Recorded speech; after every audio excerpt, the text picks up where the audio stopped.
For today's vlog, ito nga yung continuation ng preparation namin para sa debut ni Ate Gail. Medyo late upload na nga ito pero isha-share ko pa din sa inyo para meron kayong ideas. Papunta pala kami today sa Divisoria at maghahanap kami ng mga gowns. Perfect din pala itong vlog na to para sa mga magde-debut at magje-JS prom. Normally kasi yung mga JS prom ay ginagawa tuwing February. At ang bilis nga lang, nandito na kami agad sa Divisoria. Kasama pala namin ngayon si Ate Gail at si Althea. First na pinuntahan namin is itong Dragon 8 Mall. Katabi nga lang ito ng Tutuban kung saan kami nagparking.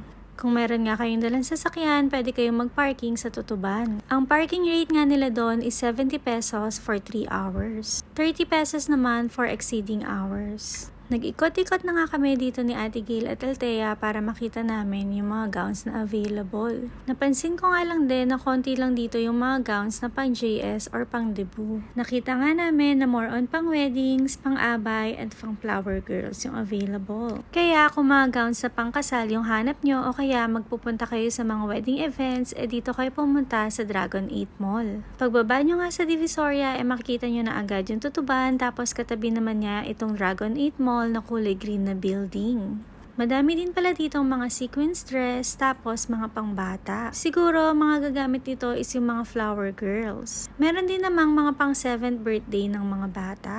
Magaganda nga din yung mga designs ng gown nila dito, pero iilan nga lang yung mga pang debut at pang JS prom. Meron din pala dito ang mga tindang mga barong and mga shoes. At ayun nga, sunod-sunod na rin yung mga stall ng mga wedding gowns. Kaya kung need mo nga ng wedding gown, tumingin-tingin ka na dyan at na-videohan na din namin lahat. Meron nga kami ditong nakitang magandang wedding gown pero wala naman kaming paggagamitan. Ang price pala nitong gown na to is 85,000. O diba, gown pa lang sobrang mahal na. Feeling ko nga wala kaming mapipili ditong gown para sa debut ni Ate Gail. Siguro itong mall na to is para sa mga wedding gowns lang talaga. Pero iba-iba nga tayo ng gowns na kailangan, kaya i-share ko pa rin sa inyo yung mga gowns na available dito.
After nga sa Dragon 8 Mall lumabas na rin kami. Medyo nainitan na nga yung mga maaarte kaya nag-ice cream muna sila. Next naman na pinuntahan namin is itong Fiesta Mall. Sa last vlog ko nga nung JS prom ni Ate Gail ay dito kami nakabili ng gown niya. Kaya titignan namin ulit kung meron ditong maganda. Mag-iikot-ikot nga muna tayo para mapakita namin sa inyo yung mga available na gowns.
mapapansin nyo nga, bumalik kami dito sa store kung saan namin binili yung gown ni Ate Gail for JS Prom. Wala kasing napili si Ate Gail na gown para sa debut niya. Pero sabi ni Ate dito sa store ay nagko-customize sila ng gowns. At kung meron ngang gustong design si Ate Gail ay pwedeng isend sa kanila para matahin nila. In-offer nga din ni Ate na sukatan sa Ate Gail para makuha na nila yung actual size. Meron na nga napupusuan na design si Ate Gail kaya pinakita sa kanila.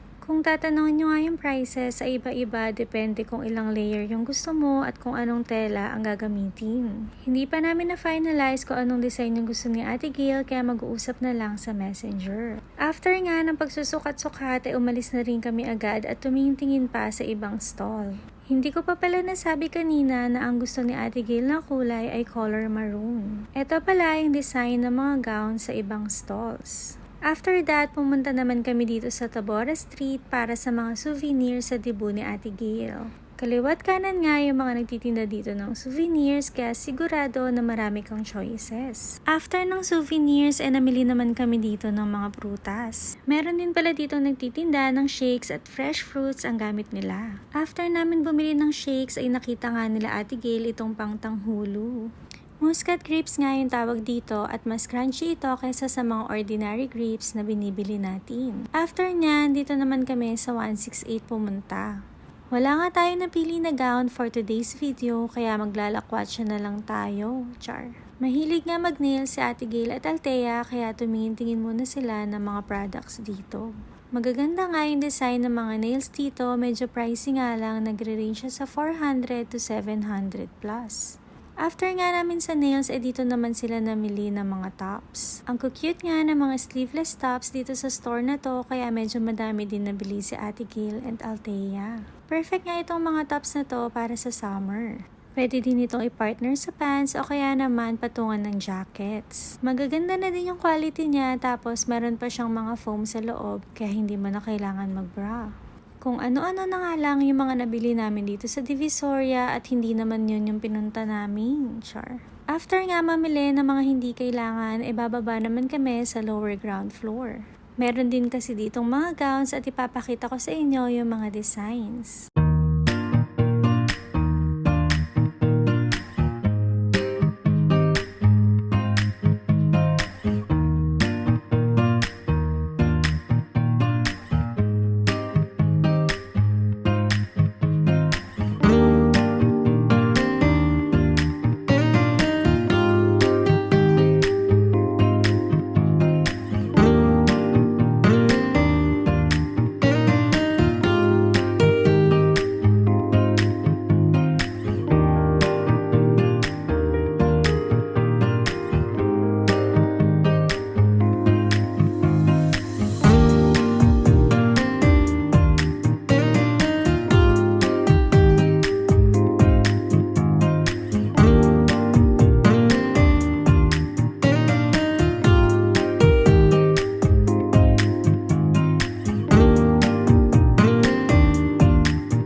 Ayun nga, wala pa rin kaming napili kaya samahan nyo kami sa mga next videos kasi maghahanap pa tayo.